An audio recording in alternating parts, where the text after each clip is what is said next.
সকাল থেকে একদম সন্ধ্যা পর্যন্ত শুধু কাজ আর কাজ। শুরু তো করি, এত কাজ করি, নিজের মনও বেড়া যায়, নিজের কোমরও বেড়া যায়, পাও বেড়া যায়, মানে সবই বেড়া যায়। কিন্তু জামাইয়ের মন শরীর কোটাটাই ভরাইতে পারি না। মানুষের যে যতই দিব ততই লাগবে।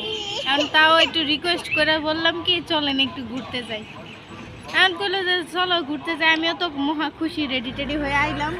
এমন এক জায়গায় ঘুরতে নিয়ে আইছে জানে ঢুকতে কোনো টাকা লাগে না, বের হইতেও টাকা লাগে না। আশেপাশে মানে কোনো খাবারের দোকান নেই, কিছু নাই। আবার আইনা জিগাইতেছে কি যে দেখো তো কত সুন্দর।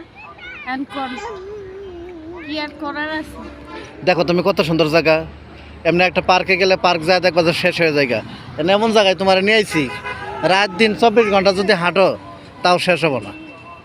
এই জায়গায় আসার আগে মানে মুভ মলম একটু কোমরে দিয়া আর পায়ের মানে ব্যথা কমানোর লেগে ক্যালসিয়ামের ওষুধ খাওয়ায় আনা দরকার ছিল। আপনি হাঁটতে হাঁটতে জীবন শেষ, এর মধ্যে কখন জানি ট্রেন আয়া জীবনটা একবারেই শেষ করে দেয়। এটা কোনো জায়গা হইলো?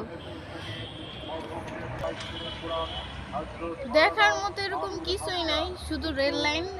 কিন্তু তাও মাঝে মাঝে মন ভালো করার লেগে বাহিরে হাঁটা লাগে। মানে সারাদিন যতটা পরিশ্রম করি, যদি বাহিরে একটু ঘুরতে বের হই তাইলে আমার মনটা একদম ফুরফুরা হয়ে যায়।